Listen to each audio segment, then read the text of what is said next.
Good morning. Good morning, Your Honors. May it please the Court. Kevin Colbert on behalf of the Regional Counsel's Office representing the father, G.H., on an appeal from a termination of parental rights in the 11th Judicial Circuit. I'd ask for 2 minutes on rebuttal. Your Honor, we've assigned 3 errors in the trial case below. First, the failure to conduct a child hearsay hearing separate, apart, and prior to the termination of parental rights trial. Why does it make a difference if it's no jury and the judge is still going to decide the case? It makes absolutely no difference.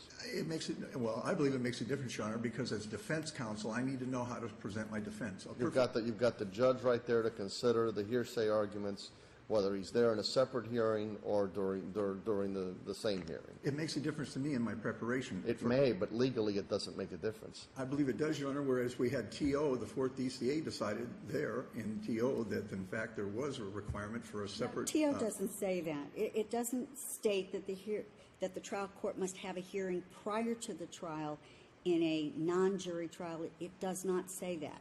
It doesn't say it in the statute. In fact, M.H. It doesn't say it in the statute either. It doesn't say it in the statute, but and M.H. says clearly that you don't have to have a pre-trial evidentiary hearing in a non-jury termination situation. And in fact, in M.H., the hearing was conducted during the proceeding, during the trial. And as you're well aware, having sat in dependency court, the purposes of a dependency hearing is different than the purposes of the termination of parental right hearing. In a dependency hearing, it's not... And that's the way that you're distinguishing M.H., because it was a dependency hearing rather than a TPR? Yes, and that is how I'm distinguishing it, because in a dependency hearing, the purpose is to protect the child, not to punish the parents. In a termination of parental rights hearing, you are terminating a fundamental liberty interest of that parent. And I believe it's a more serious thing and something needs to be treated differently. An example, not in the briefs, but an example would be there is no ineffective assistance of counsel in a dependency hearing for that very reason, but there is. M.H. doesn't limit, the First District does not limit its holding to dependency hearings. It says, we also find that in the context of a non-jury case, such as a dependency hearing, the fact that the necessary findings are not made until the conclusion of the case does not violate the principles announced in M.D.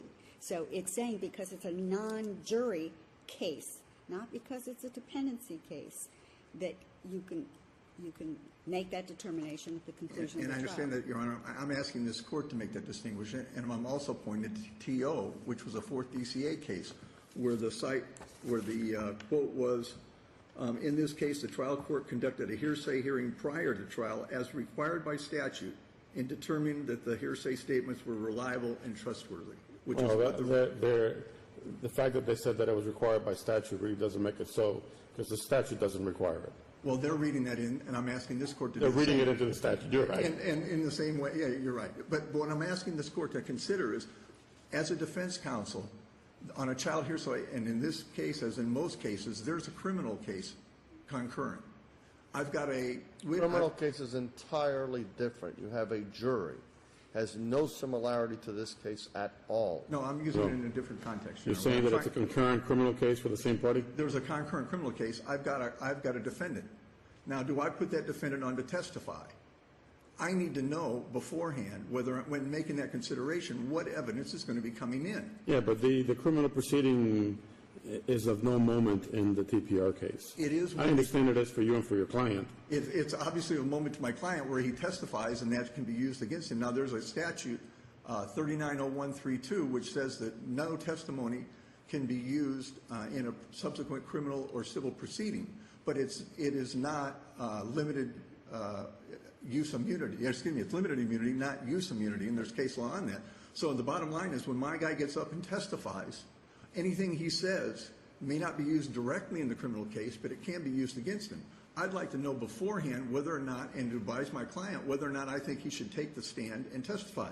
In the case at trial, this gentleman did not testify because he had an ongoing criminal case. He was called by the guardian ad litem program and did testify to limited purposes, yes and no answers. His counsel did not call him. And his counsel would have had no idea whether or not it was required. There are times when you want to take that chance in a criminal, or in a... Yeah, but certainly in a TPR where there's going to be child hearsay admitted that his attorney would believe may be more harmful to him, then he will be more likely to testify in that case where the child hearsay is admitted than in the case where the child hearsay is not admitted. Correct, and I'd like to know that beforehand.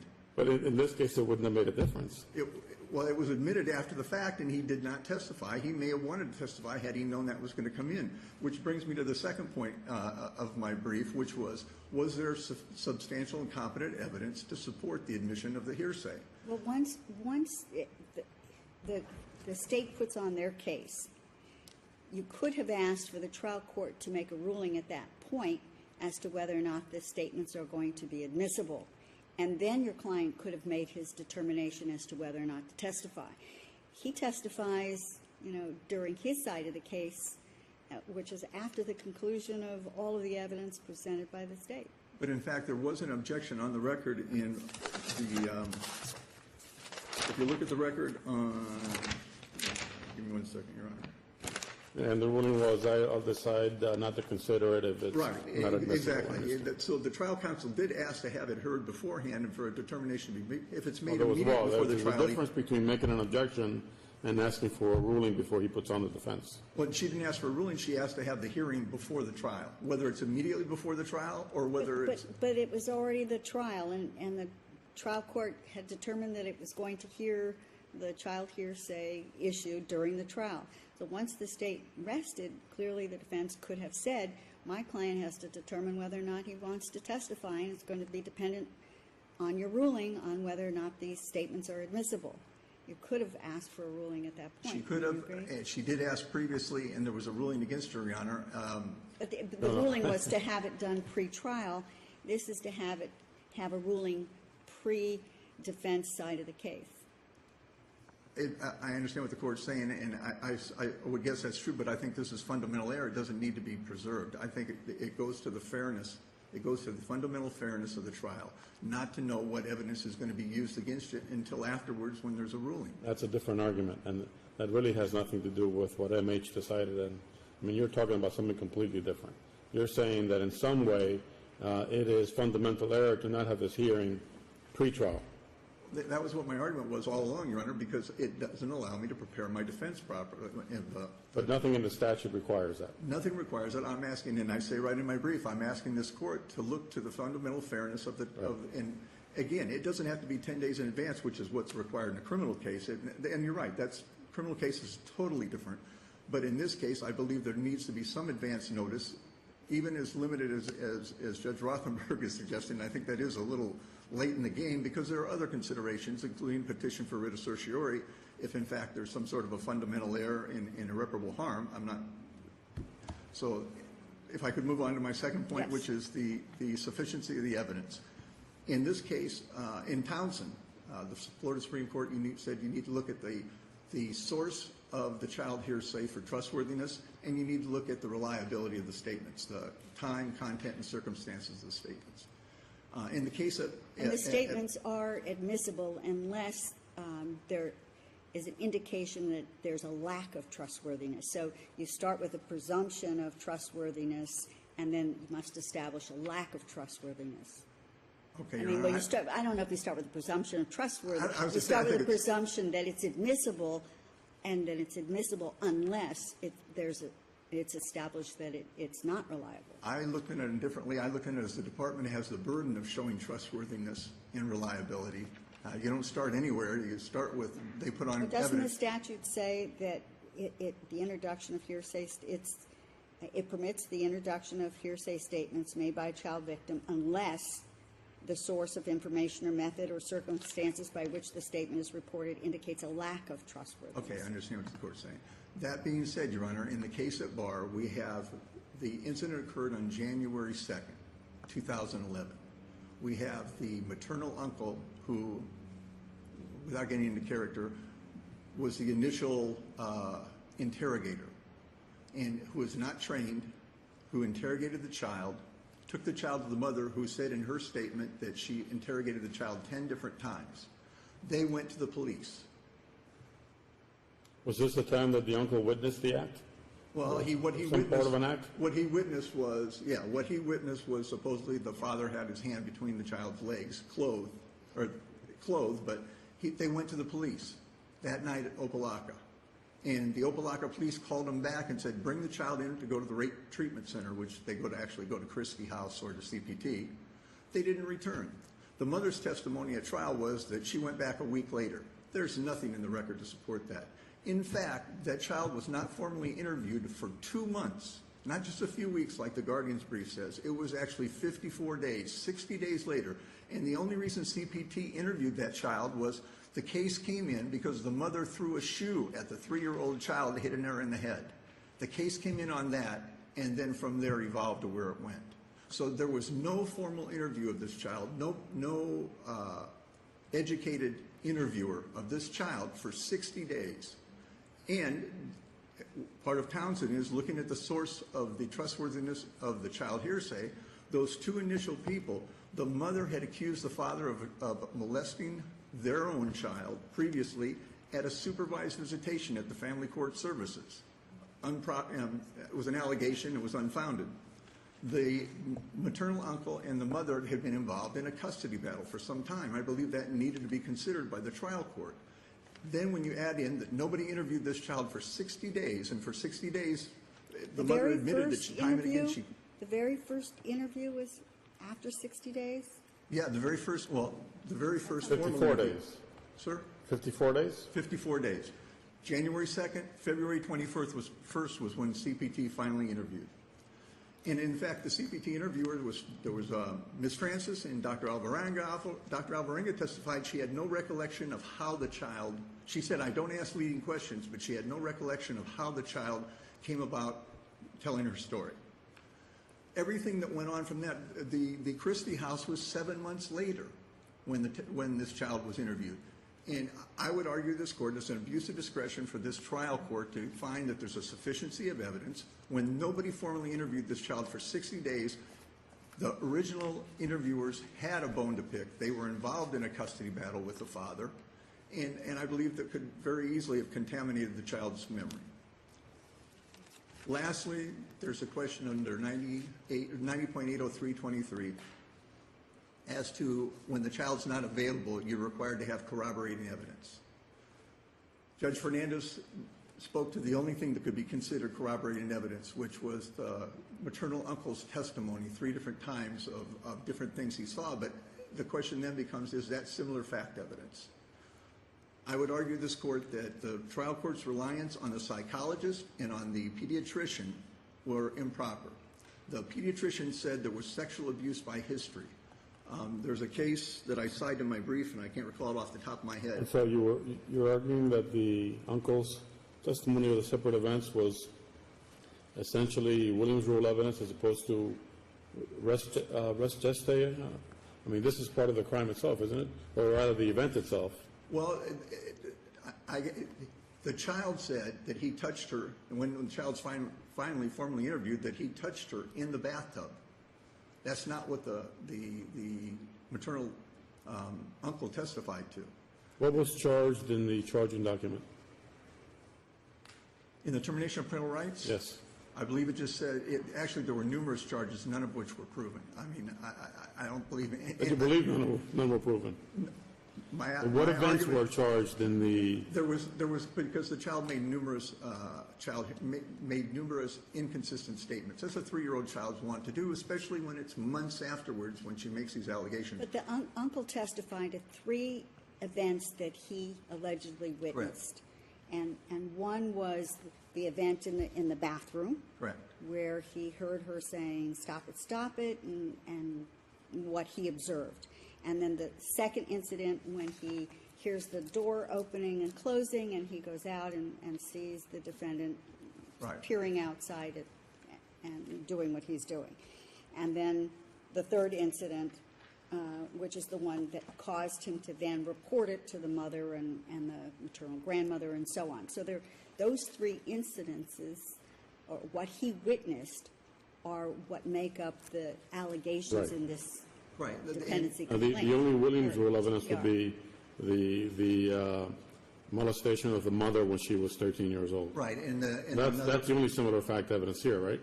There was another witness who came in and said that she was also... but as Judge Rothenberg just pointed out, those events are part of this TPR proceeding.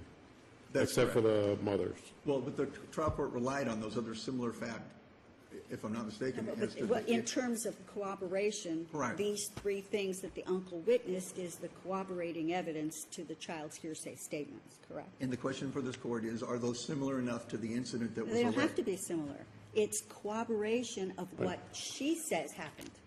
But they have to be, in other words, it can't be something totally different. It's not totally different. It's what she said he did to her, and it's what this witness observed him doing to I her. think I'm not being clear. What I'm saying to the court is her allegations from her mouth were that he touched her in the bathtub, which means she was naked. Well, that's not That- the only that thing she another said. time, well, excuse me, Your Honor. I'm Yeah, sorry. that's not the only thing she said. She told many witnesses about what she claims he did, that he touched her. He touched her. And showed where he touched her, pointed, showed, demonstrated, explained.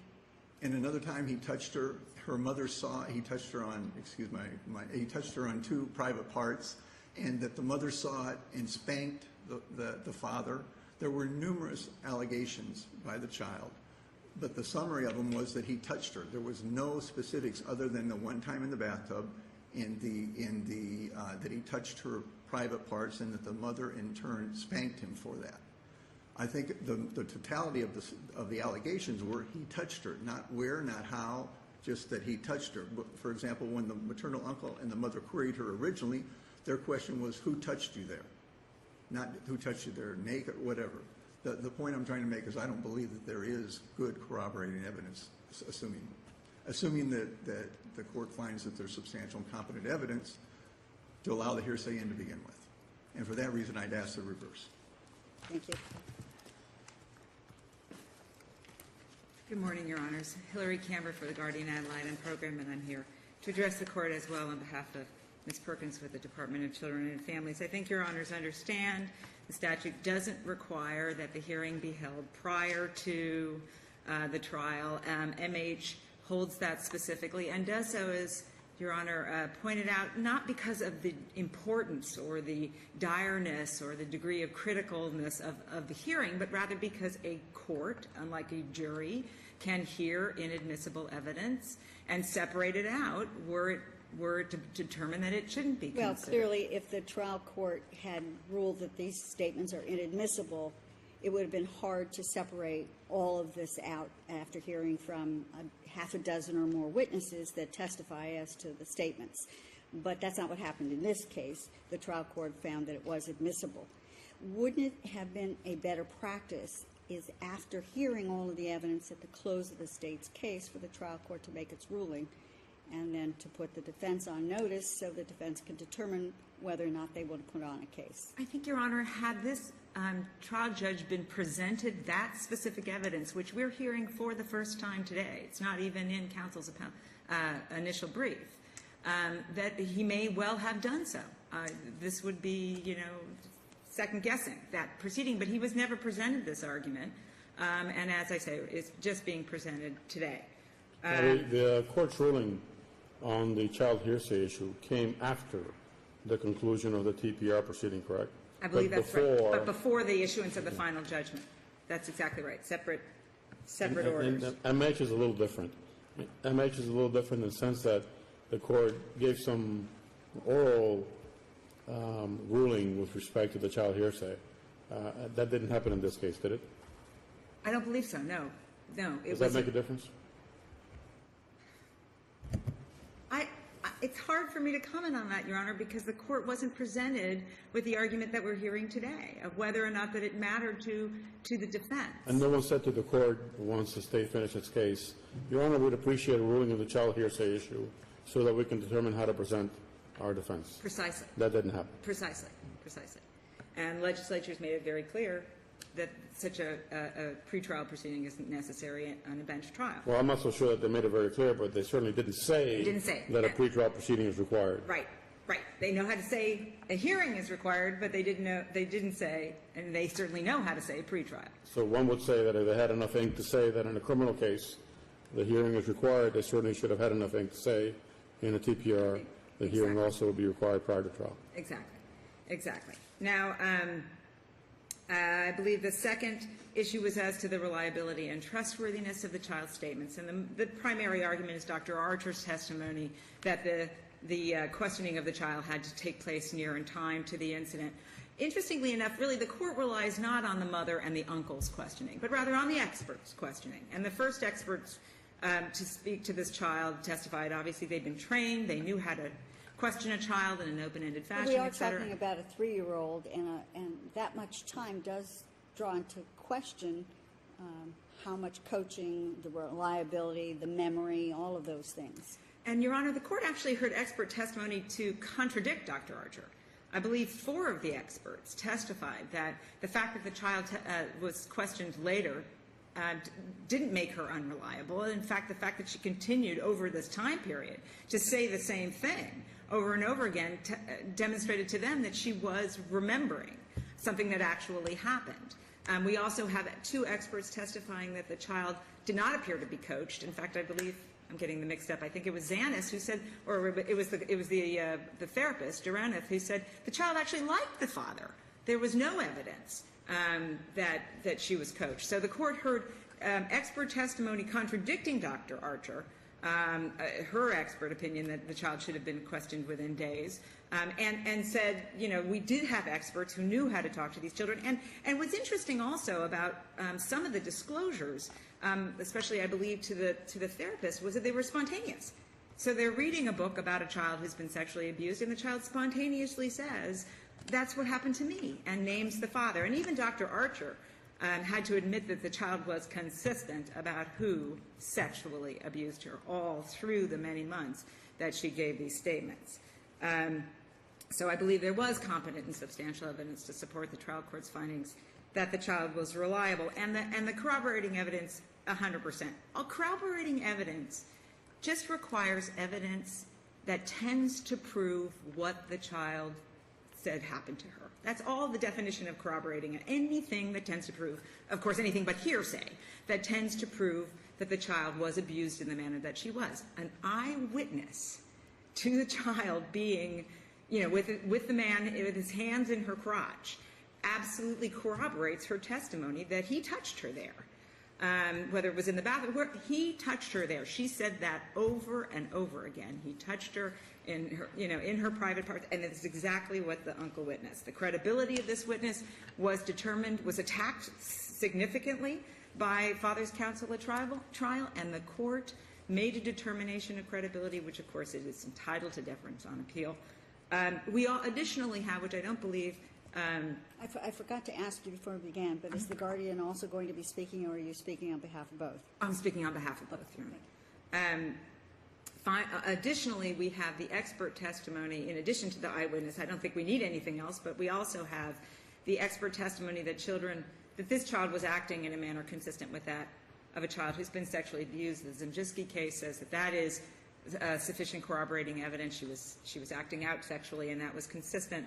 And then we have the similar evidence of the mother's rape by the father when she was 13. But once you have the eyewitness, you don't even need to go any further than that. If the court has no other questions, we would just ask for an affirmance. Thank you.